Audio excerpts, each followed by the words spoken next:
night one, well, okay. Start over. Half day in Okinawa, half of a night, just a tiny bit of a night in Tokyo. Yeah. And long day, long travel day. Yeah. We are staying in Tokyo, Shinjuku area.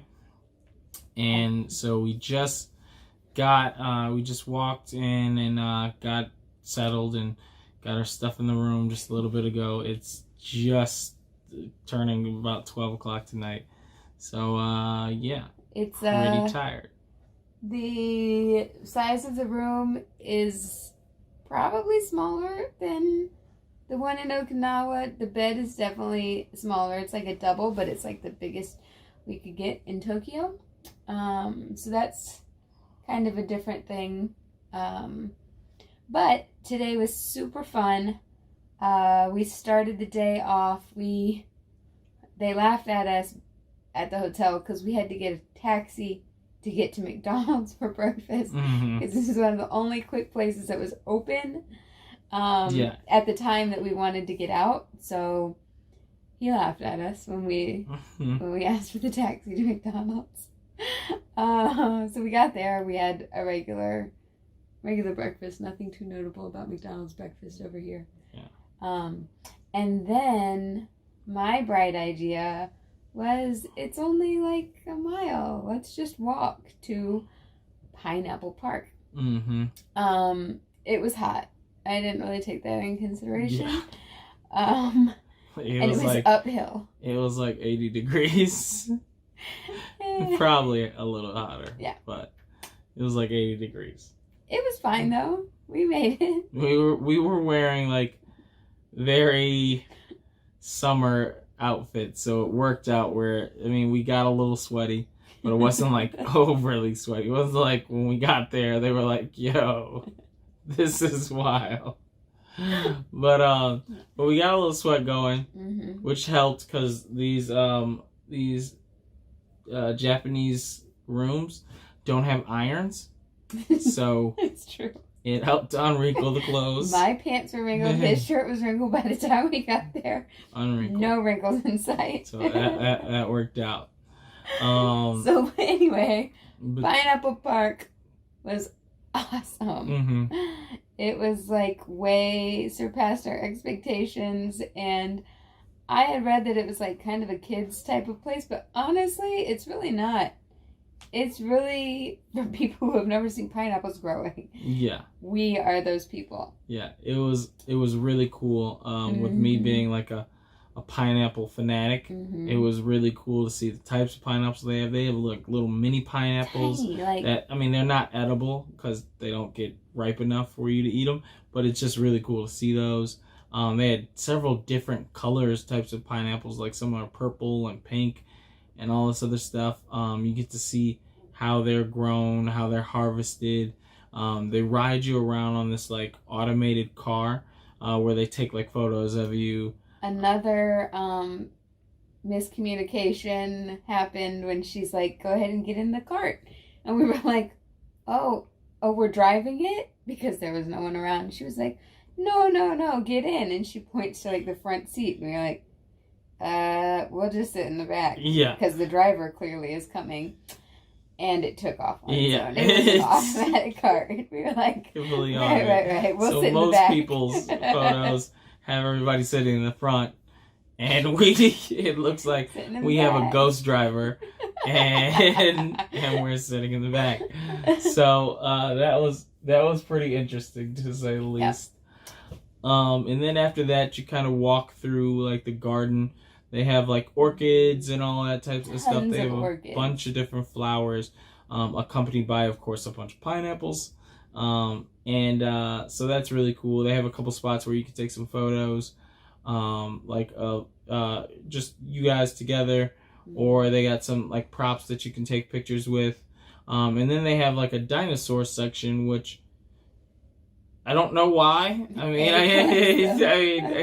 I'm sure there were pineapples around during the prehistoric age, so maybe that's why, or maybe dinosaurs have a huge affinity for pineapples, even though I don't know how people would technically know that. Let's be honest. When we were driving through Okinawa, I said, what kind of animals do you think live here? One of the ones that I thought maybe there's still dinosaurs here. So, that's what I think, that they have dinosaurs there. So then you go through the dinosaur area. And then, after that, like, you go into, like, this shop area. And that's where they have a bunch of, like, pineapple, The winery. Yeah. Yeah. Well, first, before the winery, they actually let you walk past, like, a glass wall, or windows where they you see the people, like, slicing the pineapples, getting the core out and everything like that. It's mostly using machines. The people, for the most part, just grab the items and put them on the machine, and then kind of quality check them and kind of cut off some of the pieces of the pineapple that they use to make some of the other stuff, like maybe some of their wines or cookies and stuff like that, because they use the pineapple, different parts of the pineapple to make different things. We saw a chart in the store. So core, the fruit itself, the outer part. They didn't show using the top for anything though. So yeah, so throw away your top. Yeah. Okay. So, from there we go into the store, and then at the store, the first thing they do is they have the pineapple winery, where they have wines, champagne, with tastings. They have mixes of the wine. They had several different things. So they give you little cups and they let you taste all of it. So it was really awesome. They had a red wine, a white wine. And so we ended up getting 2 red wines, and did we get a white one? We just got a red and a white. No. Promise. Oh, okay. Well, I guess we got a red and a white. And then after that, they have an area where they have like pineapple vinaigrette. They have literally anything you can think. Really everything, cookies, like cakes, cookies, jams, pies, and stuff like that. And beauty products. Yeah, literally like face creams, all types of stuff. So we tried a lot of it. The facial cream, they don't really let people try that. But we would have if they would have let us. But we tried all the food. They have like chocolates. And then so we ended up getting the cookies. They had like 3 different types of cookies. So but we ended up getting one thing of cookies. I got a can of pineapples for me when I get home, because like I said, I love pineapples.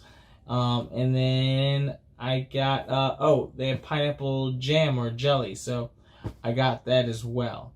And then once you leave the shop, they have a bunch of like merchandise and things like that, like pineapple shirts and little plush toys and hats and stuff like that. We didn't get any of that type of stuff, but it was really cool to see that. It makes sense that some people might want some of that stuff. But yeah, Pineapple Park was pretty awesome. Pineapple Park worth it, and it's only like $10 or something like that. Yeah, it's easy visit. It was like, I think it was like 17.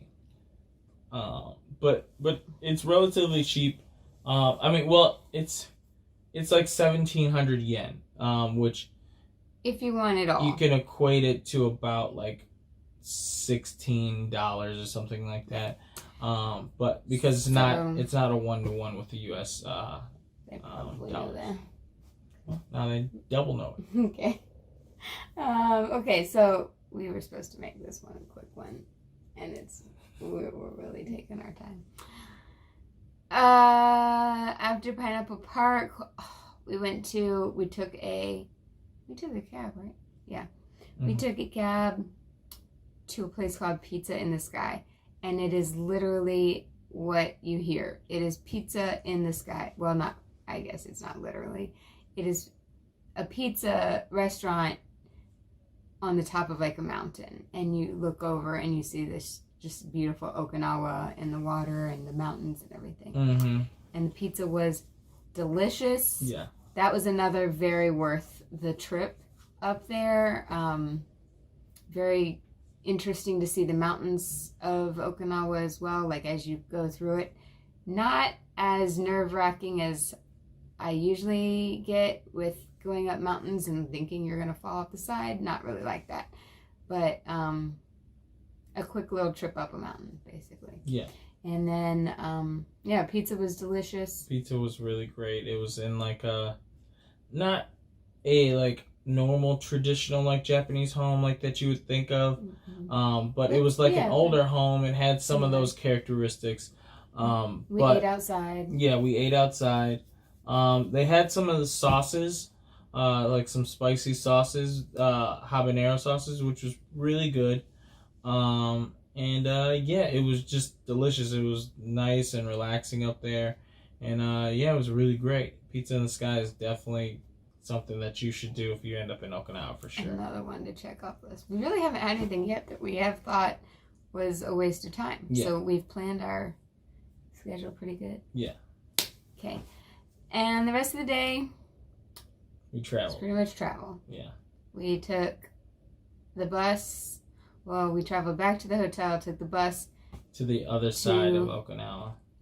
That same bus we talked about the other day. Took it again. So about an hour and a half back to the airport, which, by the way, is only like $22 compared to the $200 we spent on the cab to get there. That was awful. It was much. Take the bus. Yeah. So assuming you can, if you come in late, come in on that enthronement day. Yeah. Well, also if you come in too late, I want to say the buses stop running around like 9 or 10 o'clock on regular days, and so if you come in too late, you're kind of forced to take a cab. So, kind of what we had to do, and it ended up costing us $200 versus the $20 it would have costed us just to take the bus. You know what you just said again. Mm-hmm. Just because that's how I say it. Okay. So then we flew from the airport to the Tokyo airport, and then we took a bus to the Shinjuku station. Then we walked from the Shinjuku station to the hotel, and here we are. Here we are. Vlog number 3. Something like that. I believe. Yeah, no, you're probably right. Okay. Tokyo, here we come. Yeah. Coming at you. Okay. See ya.